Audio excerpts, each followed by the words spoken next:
Você pode ter a presença de pus que vai estar amplamente disseminado nas malhas teciduais. E nessas circunstâncias isso vai receber o nome de celulite ou flegmão. E você pode ter aquelas, são sinônimos, né? Celulite ou flegmão lenhoso.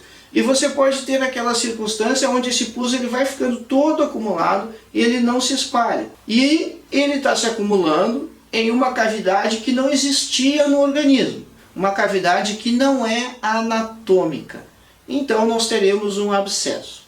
Se esse pus estiver colecionando em uma cavidade que já existia, por exemplo, o seio maxilar, um abscesso dentário de origem no 16 que está drenando para dentro do seio maxilar, aí nós teremos um empiema.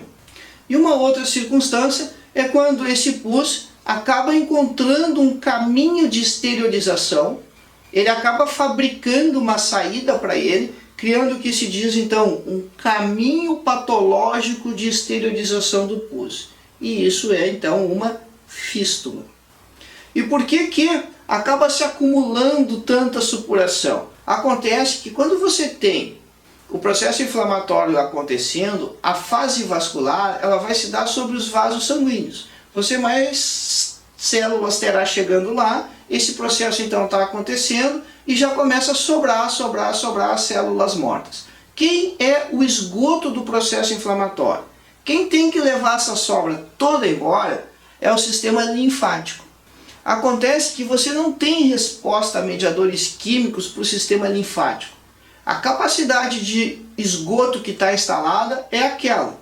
Imagine uma cidade que tem problemas nos dias de chuva intensa e que acaba alagando, porque a sua capacidade de esgoto não é capaz de dar vazão para aquele volume novo de líquido que acabou chegando.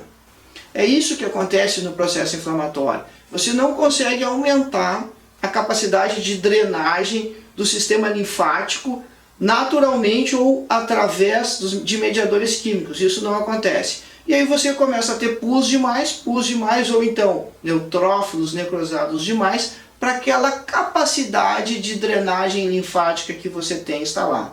E por isso então que ele começa a se acumular. Sabemos então que esse material necrótico está cada vez ficando em maior quantidade ali, e aí então ele pode acabar criando esse caminho patológico que é a fístula, que não tem necessariamente relação de vizinhança com a área de supuração. Isso é muito importante quando nós estamos investigando fístulas dentárias, porque você ter, por exemplo, no fundo de sulco, a presença de uma fístula que ela está mais perto do 15, não significa que a necrose pulpar e depois na consequência disso a lesão periapical tenha acontecido no dente 15, porque não existe essa relação de vizinhança, porque o pus ele faz o caminho de menor resistência. Ele não tem um GPS para saber aonde é a superfície.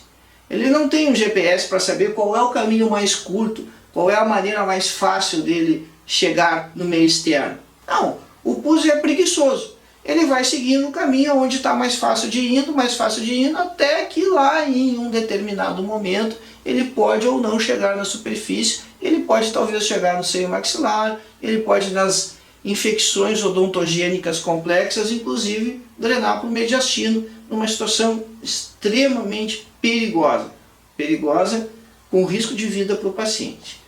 Você tem então essa formação da fístula, e aí quando você tem a formação de uma fístula, isso demora.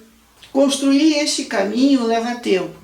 E por isso então que fístulas são sinal de inflamação crônica. Aí sim, pus ele não é agudo nem crônico, ele simplesmente está presente.